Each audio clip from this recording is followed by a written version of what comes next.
insider betting. When you're on the inside, do you have the right to place bets and to gamble when on odds that are weighted without the privileged knowledge that you yourself have? So, as always, gambling in esports has been, will remain a controversy. The gg.bet issues that were presented by all of these users blew up a few months ago and incensed Reddit. And the sponsor partners with a lot of teams, and it's a name you see everywhere. So that controversy was around for quite some time.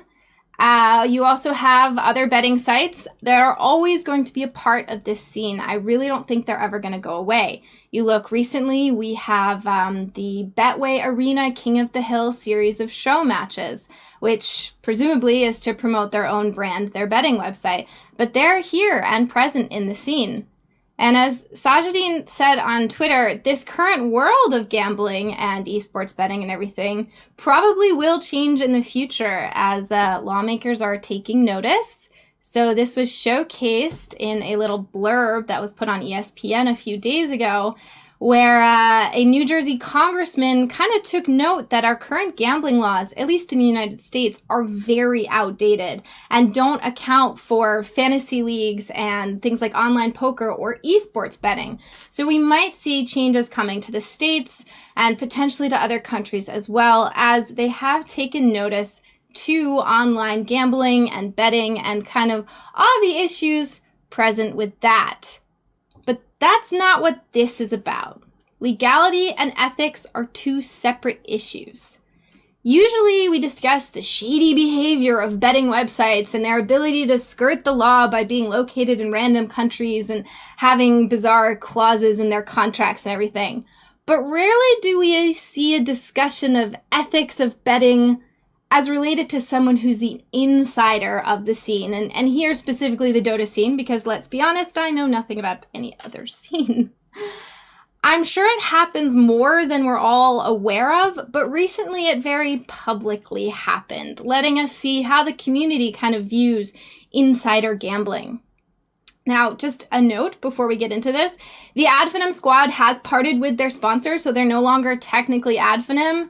They're presumably going to be known by another name shortly, but I'm going to keep referring to them as Adfinem to keep things simple. So now for what actually happened that started what I think is a need for this whole discussion. In a very casual boast on Twitter, the analyst for Adfinem, so this is Alan Cook, goes by Bonkers, showed his winning bets from the Boston Major. So if we zoom in on those, he placed bets on OG and on Adfinem in it's like a both ways. I don't know that much about betting, but essentially it was for them to make it to the finals, not to win, just to make it into the grand finals of the Boston Major. These bets were placed in late November before the major had actually started. However, as an analyst for Adfinem, he is privy to inside information, the state of his own team. He was also the analyst for Escape Gaming before and during TI. So he is expected to have more information than the average person who's betting is, giving him a clear advantage over the people who are just setting the odds. Now, of course, Reddit took notice and a rather contentious discussion opened up. So Bonkers defended himself. He was saying that the bets were made before the tournament. He's a licensed bookmaker in the UK. He's very well aware of all of the laws and he followed them to the letter. He's not contracted by Adfinem, so he has no clause that prohibit him from betting, although it is to be assumed he was paid by them as he was hired by them and does represent their brand all over his Twitter. And as Skim points out, while Valve doesn't have any specific rule regarding Dota betting, they do have rather strict ones with CSGO that forbid anyone associated with teams betting on events, but that is not in place for Dota right now. So, Bonkers was technically within his legal rights to place these bets on both OG and Adfinem. So where does this leave people who enjoy betting, that are in the scene, who like to gamble? They're insiders, they're following the law, so is this okay? There's players and casters who have tweeted bets before, so how exactly do we approach this situation? Well, the way that people currently think, we got to see demonstrated on Reddit, as always, at least the vocal portion of it, and their kind of takeaway was, Fools who bet up against you deserve to lose their money, and why not bet on yourself? Why not use your information to make these bets? I think Pam Eccles, this is probably him responding to that, sums it up fairly well. If you're involved in the scene, betting becomes unethical. The access you have to inside information makes your bets unethical.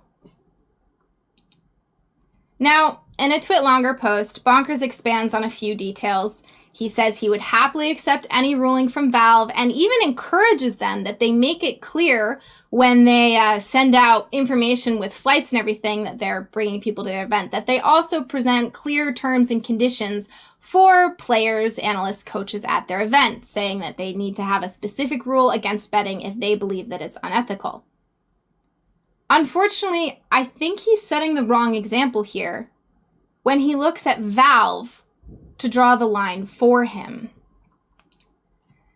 Now, let's take a look at some of these ethical issues, right? Because he was within his rights. There's no rule from Valve. There was no contract with Adfinem. He followed all the laws of his local country when it came to setting these bets. And that's what he chose to focus on. But we need to focus on something else. So let's first go with the ethical issues as the bet is placed before the tournament happens. Betting with the use of inside information is wrong. Say you're a coach, an analyst, a caster, a reporter, even a crew member at the event.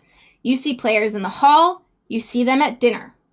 You talk to them over Skype, you have some kind of relationship with them even before a tournament happens. You have more information than the odds makers do. You have more information than the people who are betting on the event and helping set those odds. Meaning that the risk that you are taking in placing a bet is less than the risk that those odds present. If you know that your teams have been doing very well in scrims, or you know that someone broke up with their girlfriend, or the captain and one of the other players got in a huge fight, or someone has the stomach flu, you have more information, which means you are taking a lot less risk in placing a bet. Even the information that Adfinem hired an analyst himself is information that was not used to calibrate those odds by those bet makers. Now, that's one side, insider info, I think not good. But additionally, a lot of people are saying, oh, he was just betting on himself to win. If we take a look back at those bets, he bet on both OG and Adfinem, meaning that he was doing more than just betting on himself, which can lead to plenty of other ethical issues that are not just concerning insider info betting. So he bet about $40 on Adfinem. He chose to bet almost $170 on OG to make it to the finals. What if OG and Adfinem had played each other earlier on in the tournament? It was single elimination, there's no second chances. He invested a lot more money into OG, and he's at the tournament, he's got a lot of information there, and he's the analyst for Adfinem. And what if he thinks OG has a lot better shot of making it all the way to the finals and earning him a pretty big payoff from his bet? Now, granted, when it comes to Dota, people pretty much just want to win Dota.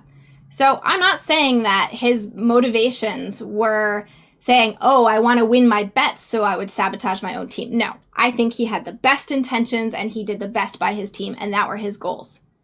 But the question still remains, what if that situation had arose?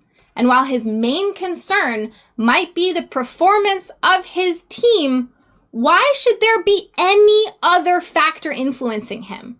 Why should there be any doubt that he has his team's best interest at heart? Why should that question even come up?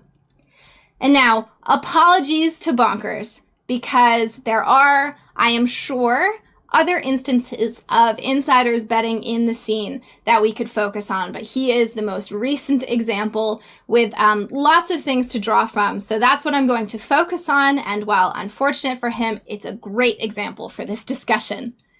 So we can consider some of these other issues of, why should he even be in that position in the first place and what that position might be.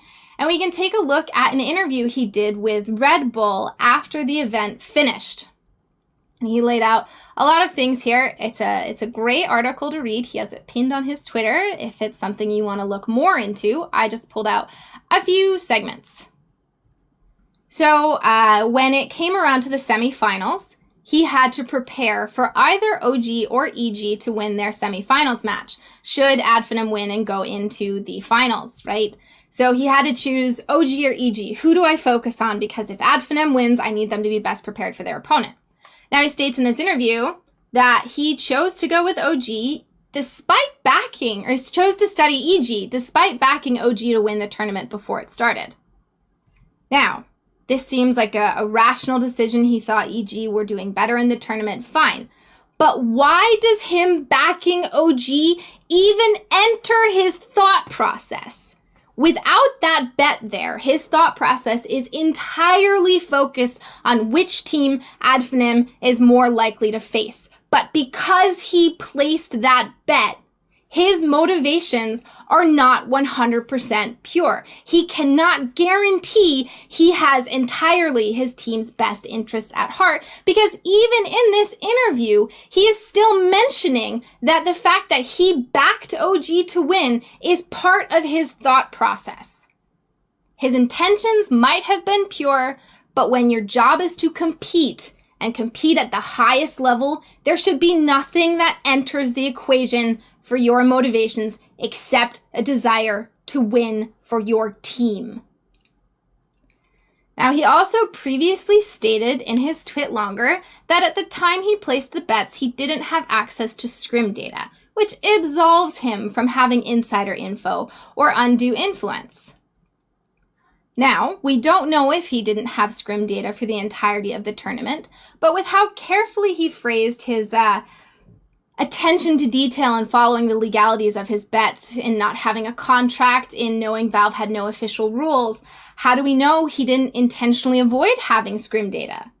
In fact, how do we know he could have had scrim data? How do we know he didn't place more bets throughout the tournament?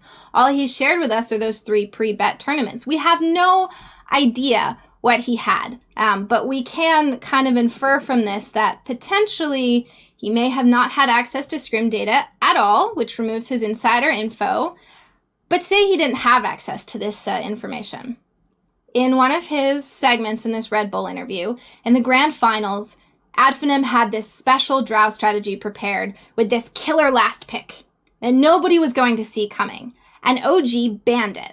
And then after the match, Spartan comes straight out and says, oh my goodness, the only time we ever used this strategy was in a scrim against OG, so they knew what was coming, and then Adfinem got trashed. Now, perhaps with scrim data, Bonkers could have been a better analyst, pointing out that this strategy wasn't necessarily valid against OG, reminding them that they had played it before. Perhaps if he had pushed for scrim information, perhaps if he had been fully committed, and again, not saying he wasn't, but we cannot remove that from the equation. Maybe he would have been a better analyst without betting, because betting complicates things. Even with the best intentions, there's no way to guarantee that there wasn't an underlying conflict of interest here within his head, holding him back from doing his job. With bets on the line, you can't promise that you're 100% committed to team success. And as such, your integrity as an analyst ends up compromised. Legally and being morally sound are not the same thing. So while the legality of betting might have been firm, Bonkers does not hold the moral high ground here, and neither do other people in the scene who participate in insider betting. No matter what the rules from Valve state, you let your team down and you let yourself down when you choose to place those bets and compromise professional integrity. No matter the intentions, they create reasonable doubt and therefore create an ethical dilemma for the integrity to the job and to the event. And when your defense is Valve didn't tell me I could, perhaps you should consider that it seemed so obvious they didn't think they needed to tell you in the first place.